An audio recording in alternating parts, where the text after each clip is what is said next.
You don't need all this land, Amanda. Your sister has 3 kids to think about. My father's voice boomed across the Sunday brunch table, making the china rattle.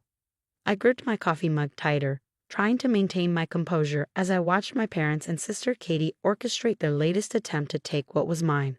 My name is Amanda Mitchell, and at 32, I had transformed my grandfather's old farmland into a thriving organic produce business. The 100 acres he left me had become my sanctuary, my purpose, and apparently, my family's newest target. We're not discussing this again, I said firmly, meeting my father's stern gaze. Grandpa left this land to me for a reason. I've spent 5 years building something meaningful here. Katie, perfect Katie with her perfect family, jumped in with her usual dramatic flair. But my kids need space to grow up.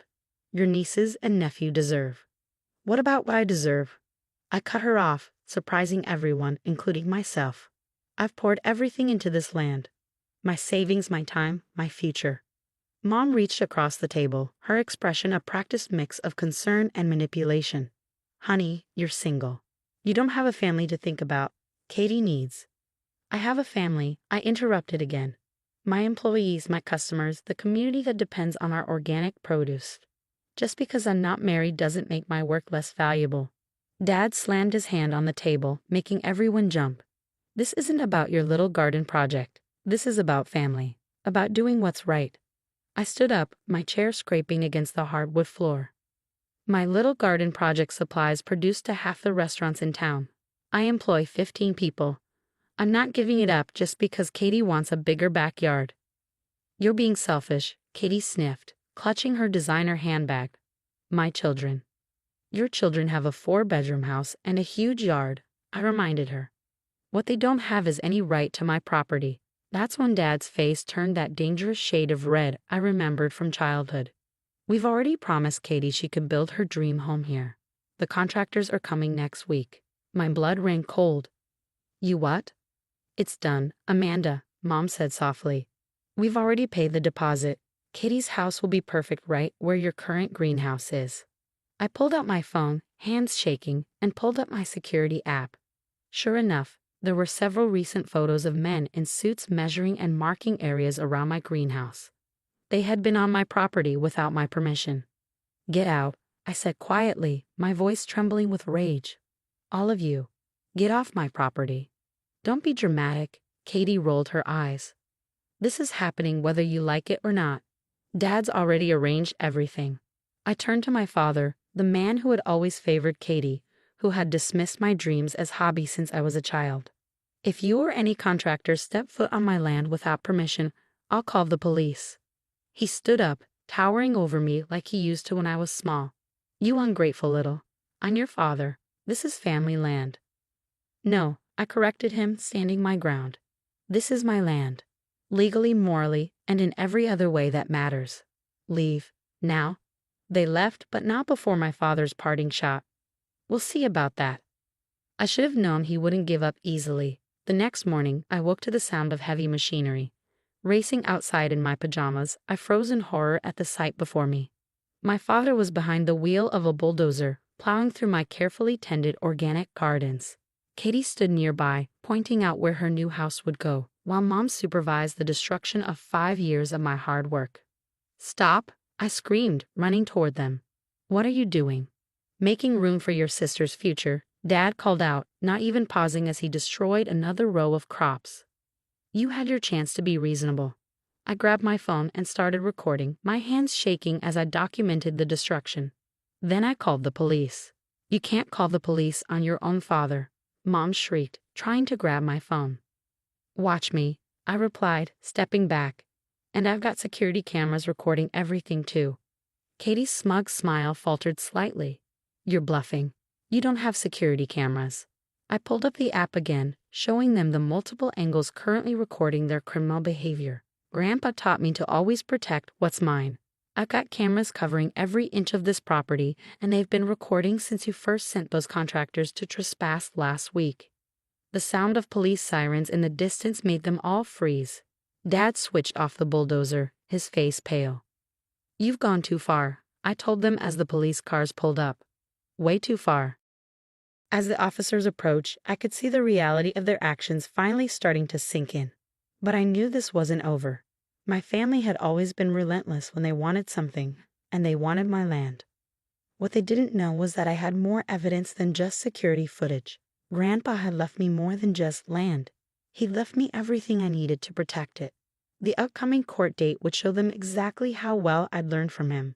The 2 weeks following the bulldozer incident were a nightmare of legal meetings and family drama.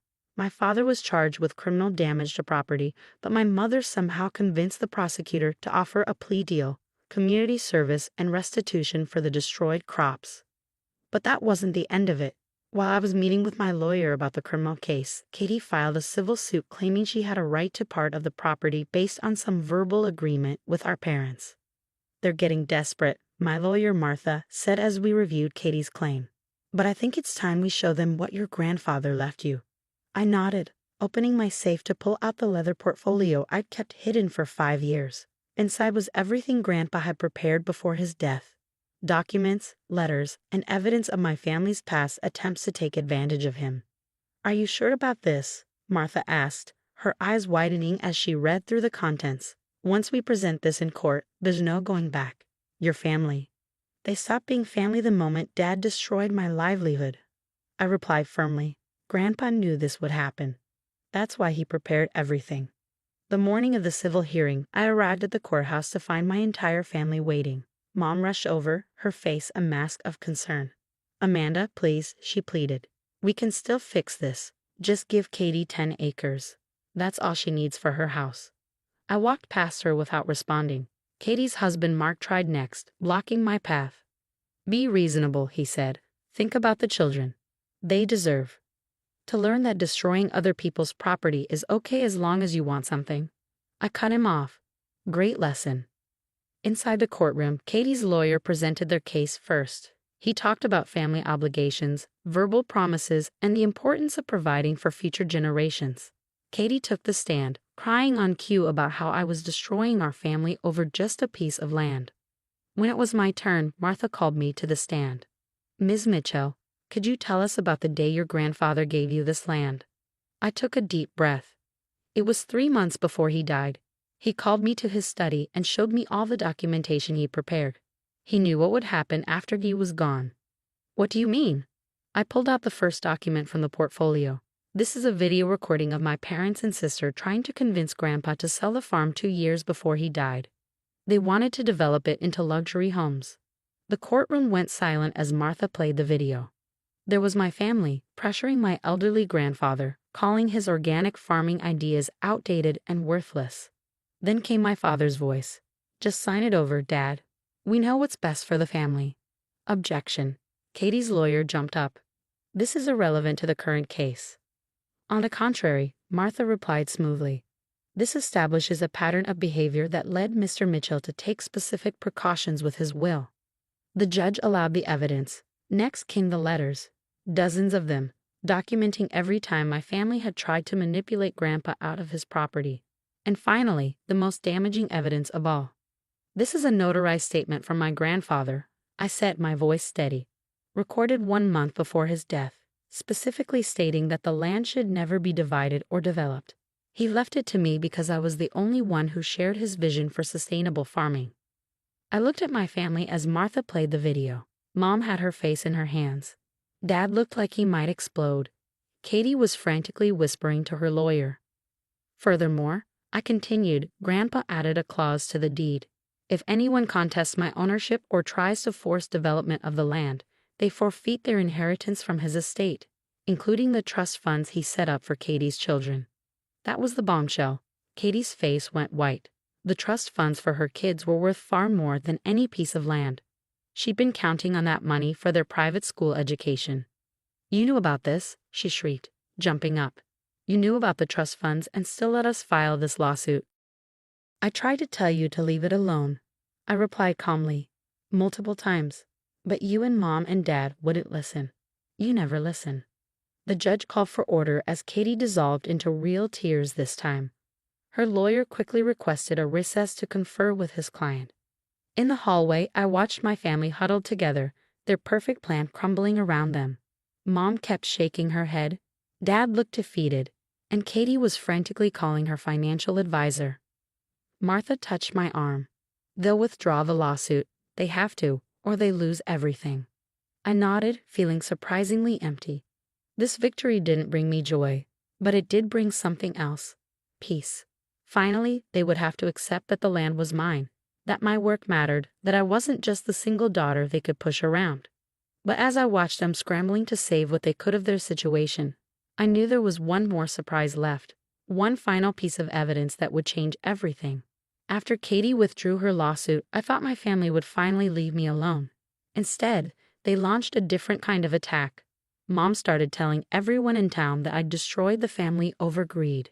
Dad gave interviews to local papers, painting himself as a heartbroken father whose daughter had turned against him. Katie posted tearful videos on social media about how I'd stolen her children's future. But I had one last card to play, Grandpa's final letter, meant to be revealed only if things went this far. "Are you sure about this?" Martha asked as we prepared for the final hearing to settle the restitution amount for my destroyed crops. "This will change everything." I nodded, clutching the sealed envelope. They've left me no choice. The courtroom was packed. My family had made sure their side of the story had spread far and wide, gathering sympathy and support from people who didn't know the whole truth. I saw familiar faces from town, most avoiding my eyes, already convinced by my family's version of events. As the hearing began, Martha stood up. "Your Honor, before we discuss restitution, my client would like to present one final piece of evidence that directly relates to the property damage and the pattern of harassment she's endured." Katie's lawyer objected, but the judge allowed it. With trembling hands, I opened the envelope for the first time and began to read. "My dearest Amanda, if you're reading this, then everything I feared has come to pass. Your family has tried to take what's yours, just as they tried to take what was mine. But there's something they don't know, something I've kept secret for decades. The land I left you isn't just farmland. 20 years ago, I discovered something valuable beneath it, a natural spring with unique mineral properties. I've had it tested, verified, and protected legally. The water rights alone are worth millions. Your father knows about this. He discovered my research 10 years ago and tried to force me to sell.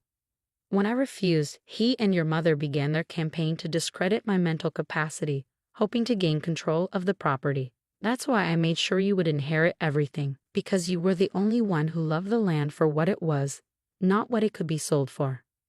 I'm sorry for the burden this knowledge brings, but you deserve to know the truth about your inheritance and your family's actions. Love, Grandpa." The silence in the courtroom was deafening. I looked up to see my father's face drain of color. Mom had frozen in her seat while Katie stared at Dad in shock. "Your Honor," Martha continued, "we'd like to submit these additional documents, geological surveys, water rights certificates, and correspondence showing Mr. Mitchell's attempts to gain control of the property through questionable means." Dad stood up abruptly. "This is a lie. She's forged these documents." "The documents have already been authenticated," Martha replied calmly. "Additionally, we have evidence of Mr. Mitchell's recent attempts to sell water rights he doesn't own to several beverage companies." That was the final blow. Dad sank back into his seat as whispers erupted throughout the courtroom. The town's sympathy was shifting as they realized the true story behind our family drama.